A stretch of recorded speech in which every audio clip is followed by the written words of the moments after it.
अज्ञानतिमिरान्धस्य ज्ञानाञ्जनशलाकया चक्षुरुन्मिलितं येन तस्मै श्रीगुरवे नमः।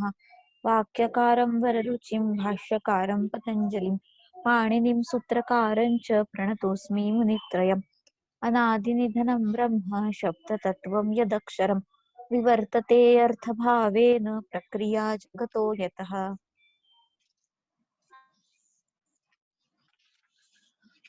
इदानीं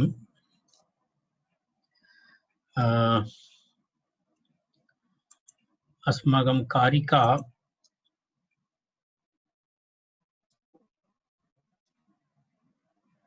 145 पर्यन्तं समाप्तम्। अस्मिन् प्रकरणे इतोपि एकः श्लोकः अस्ति 146 स एव विषयः अनुवर्तते 145 मध्ये 146 मध्ये यदा अस्माभिः उक्तमासीत् व्याकरणप्रामाण्यकथनम् इति विषयः चलति स्म। तर्हि तस्मिन् विषये इतोपि एका कारिका अस्ति। तया कारिकया सह अयं विषयः अत्र समाप्तः भवति।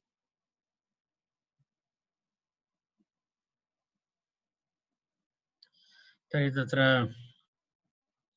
अहं कारिकां पठामि, भवन्तः अपि पठन्तु। तत्र कारिका 146 षट्चत्वारिंशदधिक-100 अविभागाद्विवृत्तानाम्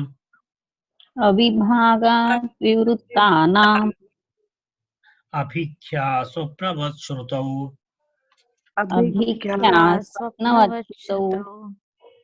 भावतत्त्वं तु विज्ञाय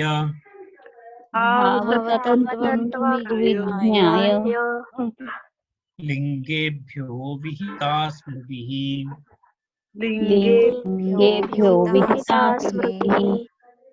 पुनः एकवारम् अविभागाद्विवृत्तानाम्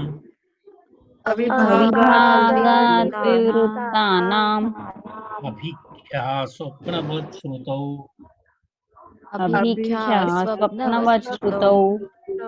भावतत्त्वं तु विज्ञाय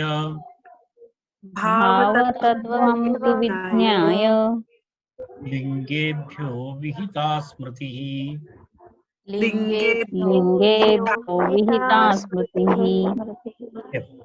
तत्र एवमस्ति, स्मृतीनां श्रुतिमूलकत्वं प्रतिपादयति। स्मृतीनां श्रुतिमूलकत्वं व्याकरणस्मृति इति अस्ति खलु।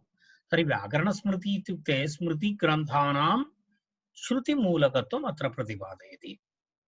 तत्र एवमस्ति, अपौरुषेयत्वं तत्र अपौरुषेयत्वमपि विषयः अस्ति।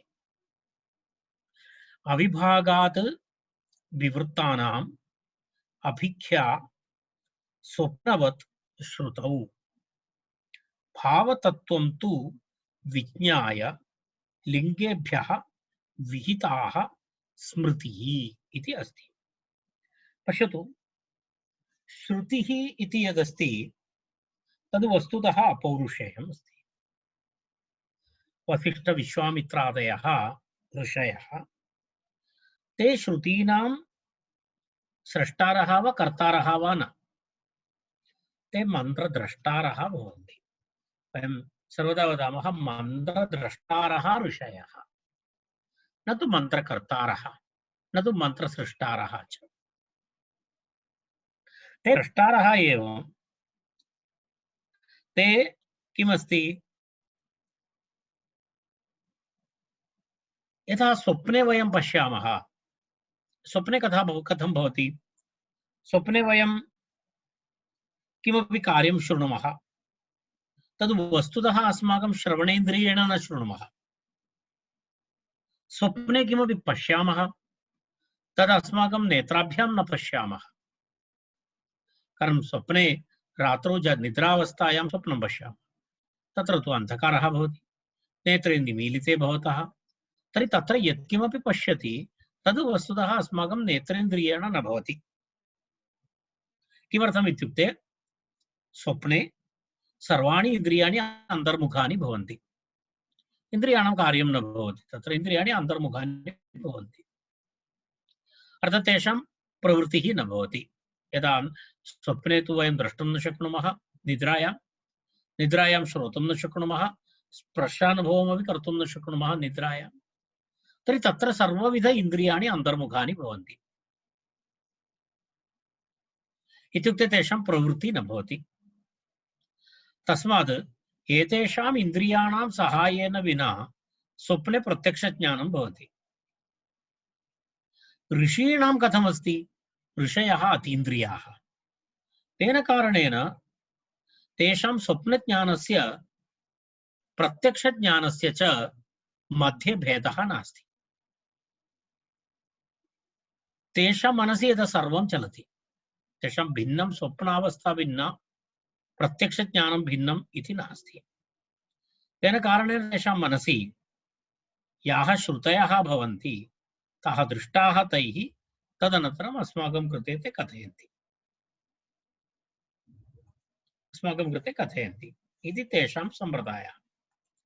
तेन कारणेन ऋषयः मन्त्रद्रष्टारः इति एकः भागः। तेन कारणेन वेदमन्त्राः तु किमस्ति?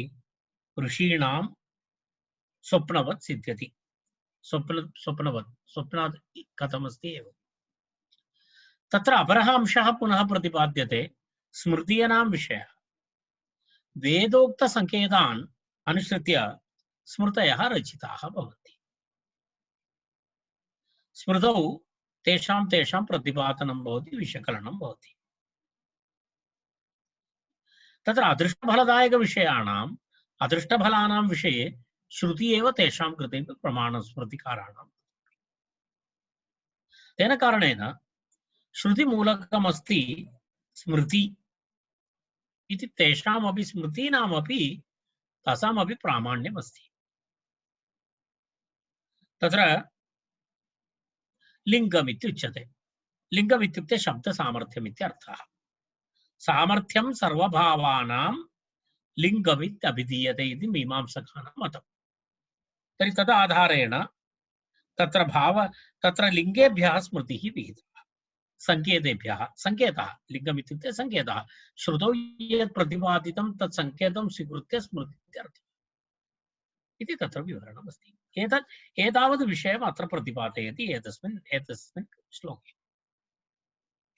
तत्र आरम्भः एव अस्ति अविभागात्। अविभागात् इति तत्र अविभागात् शब्दब्रह्मणः इति। अविभागात् शब्दब्रह्मणः अर्थात् निरवयवात् इत्यर्थः। अविभागात् इत्युक्ते एकस्मात् शब्दब्रह्मणः। कस्मात् एकस्मात्? शब्दब्रह्मणः इति पञ्चमी।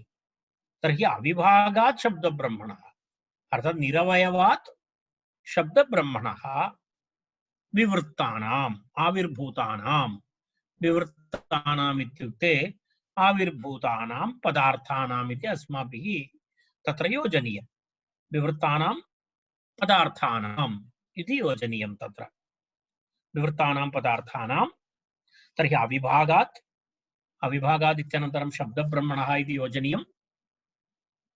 अविभागात् शब्दब्रह्मणः विवृत्तानां पदार्थानाम् अभिख्या। अभिख्या इत्युक्ते ज्ञानम् इत्यर्थः। अभिख्या इत्युक्ते ज्ञानम् इत्यर्थः। अभिख्या श्रुतौ। श्रुतौ इत्युक्ते वेदात् इत्यर्थः। ज्ञानं कुतः भवति? अविभागात् शब्दब्रह्मणः विवृत्तानां ज्ञानं कुतः प्राप्नोति? श्रुतौ। श्रुतौ इत्युक्ते वेदे, वेदात्। स्वप्नवत् सिद्ध्यति। ऋषीणां स्वप्नवत् सिद्ध्यति। अर्थात् ऋषीणाम् इति अस्माभिः योजनीयं तत्र। ऋषीणां स्वप्नवत् सिद्ध्यति अर्थात् एतेषां कथमस्ति? निरवयव ब्रह्म, तस्मात् आविर्भूताः पदार्थाः विवर्तः इति उक्तं। तत्पूर्वमेव वयम् उक्तं, तत्र शब्दब्रह्म इति वयम् उक्तवन्तः। शब्दब्रह्मणः विवृत्तम् इति वयम् उक्तवन्तः। तर्हि निरवयव ब्रह्मणः आविर्भूतानां पदार्थानां ज्ञानं कुतः प्राप्नोति?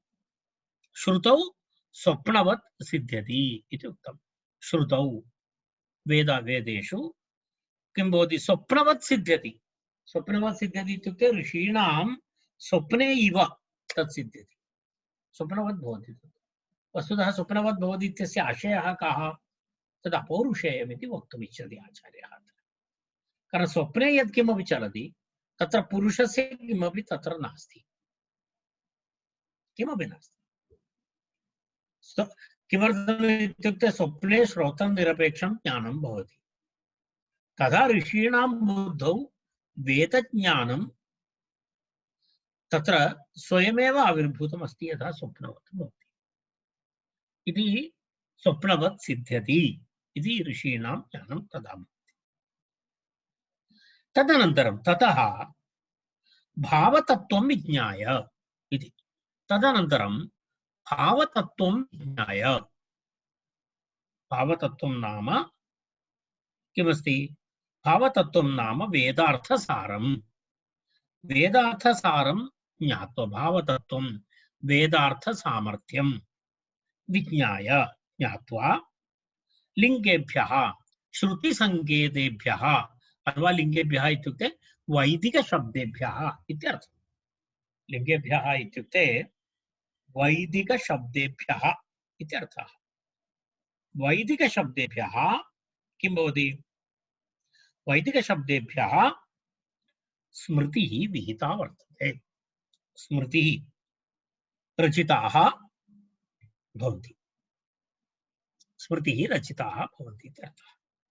तत्र श्रुतिः तु स्वप्नवत् सिद्ध्यति वेदात् ऋषीणां। स्मृतिः तु वेदार्थसारं ज्ञात्वा तत्र उक्तलिङ्गेभ्यः, लिङ्गेभ्यः इत्युक्ते वैदिकशब्देभ्यः स्मृतिः विहिता। स्मृतिः विहिता, विहिता इत्युक्ते रचिता इत्यर्थः। तर्हि एवं श्रुति इति अपौरुषेयमस्ति। तस्य श्रुतेः विषयान् स्वीकृत्य श्रुतौ ये संकेताः भवन्ति तान् स्वीकृत्य वैदिकशब्देभ्यः स्मृतयः रचिताः सन्ति इत्यर्थः। तर्हि स्मृतीनामपि मूलं तु श्रुतिरेव। श्रुतिरेव स्मृतीनामपि मूलम् इति भेदः नास्ति इति स्मृतीनां श्रुतिमूलकत्वम् अत्र प्रतिपादयति। तदेव वेदप्रामाण्यं तत्र प्रतिपादयति इति अविभागात् शब्दब्रह्मणः इति योजितं विवृत्तानाम् इत्यनन्तरं पदार्थानां श्रुतौ स्वप्नवत् अभिख्या। श्रुतौ वेदेषु स्वप्नवत् वेदेभ्यः स्वप्नवत्, ऋषीणां स्वप्नवत् किं भवति? श्रोत्रनिरपेक्षं तत्र पश्यतु। ऋषीणां श्रुतौ स्वप्नवत् अभिख्या सिद्ध्यति। अभिख्या इत्युक्ते ज्ञानं, ब्रह्मैव ज्ञानं तद् सिद्ध्यति, तत्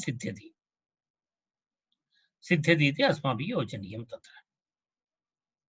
ततः भावतत्त्वं विज्ञाय अर्थात् वेदार्थसारं ज्ञात्वा लिङ्गेभ्यः अर्थात् वैदिकशब्देभ्यः स्मृतिः विहिता वर्तते, स्मृतिः विहिता वर्तते इति एतस्य श्लोकस्य सारांशः। तावदेव तत्र वक्तव्यमस्ति। अत्र श्रुति तस्य अपौरुषेयत्वं, स्मृति तस्य श्रुतिमूलकत्वम् इति विषयद्वयम् अत्र प्रतिपाद्यते। तावदेव अस्ति।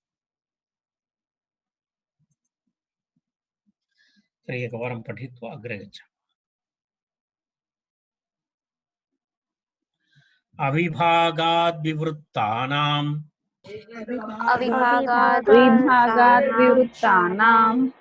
अभिख्या स्वप्नवत् श्रुतौ अभिख्या स्वप्नवत्सुतौ भावतत्त्वं तु विज्ञाय भावतत्त्वं तु विज्ञाय लिंगेभ्यो विहिता स्मृतिः। लिंगेभ्यो विहिता स्मृतिः। इति एतावत्पर्यन्तं सविषयव्याकरणस्य प्रामाण्यकथनम् इदानीं समाप्तम्। इदानीम् अग्रे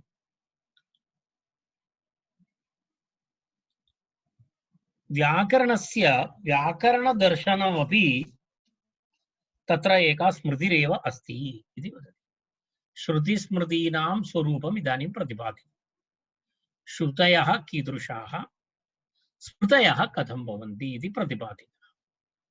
एतद्द्वयं प्रतिपाद्य स्वरूपमुक्त्वा व्याकरणस्मृतेः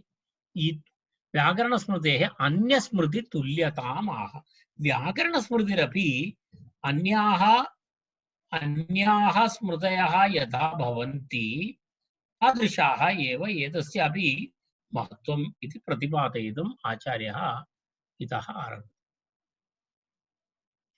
एवमस्ति श्रुति स्मृतीनां स्वरूपम् उक्त्वा व्याकरणस्मृतेः अन्यस्मृतितुल्यताम् आह।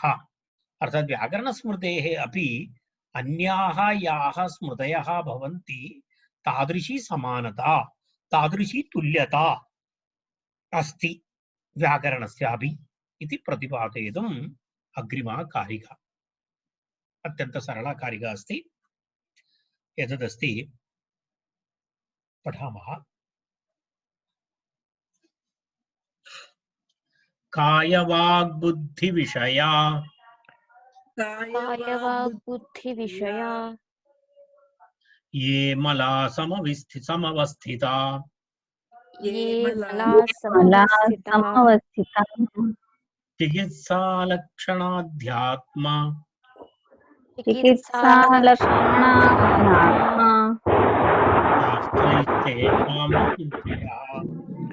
शास्त्रैस्तेषां विशुद्धयः कायवाग्बुद्धिविषया कायवाग्बुद्धिविषया ये मला समवस्थिताः ये मलाः समवस्थिताः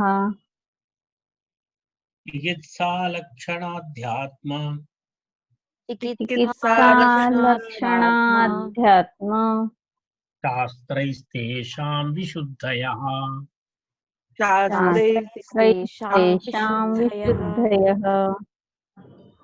तर्हि व्याकरणदर्शनमपि एका स्मृतिः अस्ति इति उच्यते।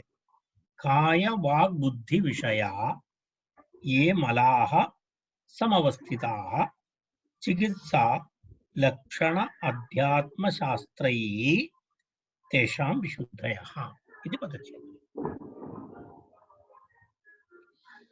तत्र शरीरे बहवः दोषाः भवन्ति, मलाः भवन्ति।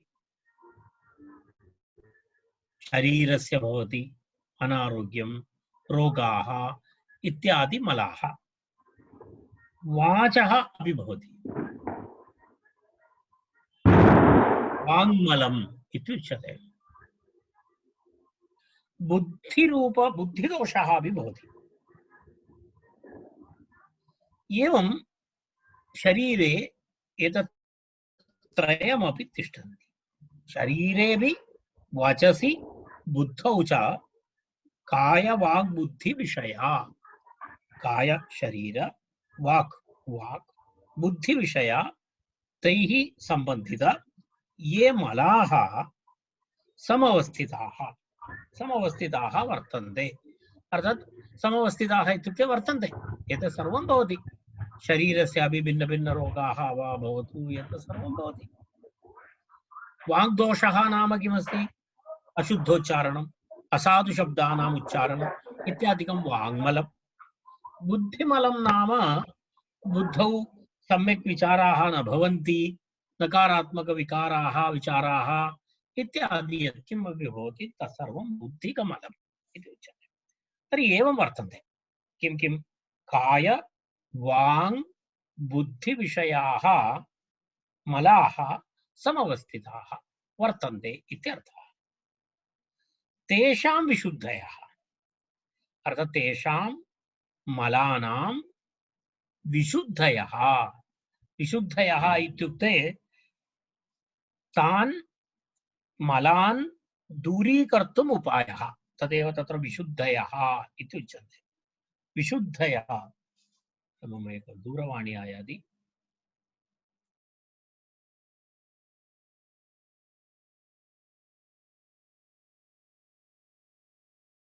अस्ति काय वाक् बुद्धि विषया ये मलाः समवस्थिताः वर्तन्ते तस्य किं वर्तते तेषां विशुद्धयः इत्युक्ते तेषां किं भवति तेषां दूरीकरणाय यदा रोगस्य कृते औषधम् इव तेषां विशुद्धयः इत्युक्ते एतान् पवित्रीकर्तुं ये उपायाः भवन्ति यदा शरीरस्य यदि भवति समस्या रोगाः भवन्ति तस्य कृते चिकित्सा भवति।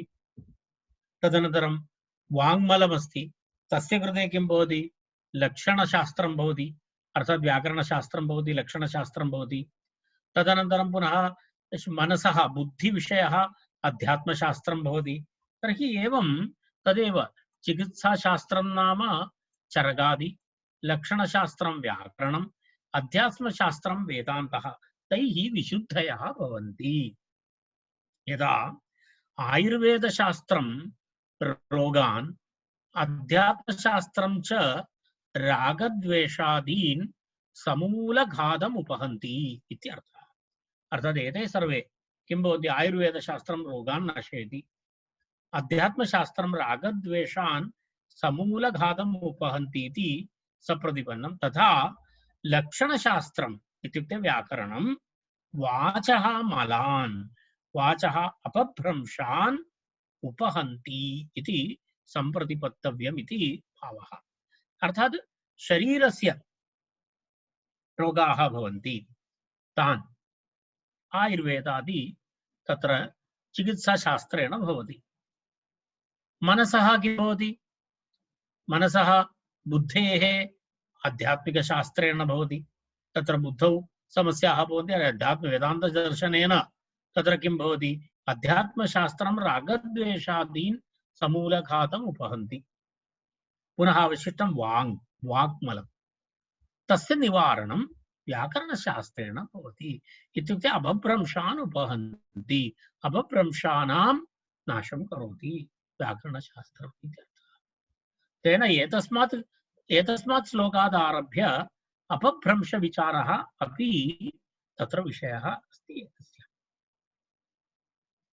अर्थात् चिकित्सया तत्र शरीरस्य परिहारः भवति अध्यात्मशास्त्रेण बुद्धिमलं रागद्वेषादिकं निर्गच्छति एवं वाणी अथवा वाङ् तस्य मलं नाम अपभ्रंशादिकं व्याकरणस्य अध्ययनद्वारा परिहृता भवति इति तस्य आशयः। तावदेव अत्यन्तसरलश्लोकः। तत्र एतदेव भवन्तः जानन्ति पतञ्जलिविषये तत्र वदति एतद् कायेन योगेन चित्तस्य पदेन वाचा मलं शरीरस्य तु वैद्यकेन योपागरोक्तं प्रवरं मुनीनां पतञ्जलिं प्राञ्जलिरानतोऽस्मि इति तत्र एवमस्ति खलु तत्र योगेन चित्तस्य योगशास्त्रेण मनसः पदेन वाच योगेन चित्तस्य पदेन वाचा व्याकरणशास्त्रेण वाङ्मलं तदनन्तरं पुनः एतत् सर्वं परिहारः तत्र भवति इति। एकनिमेषम् अहं पुनः इदानीं किञ्चित् म्यूट् करोमि।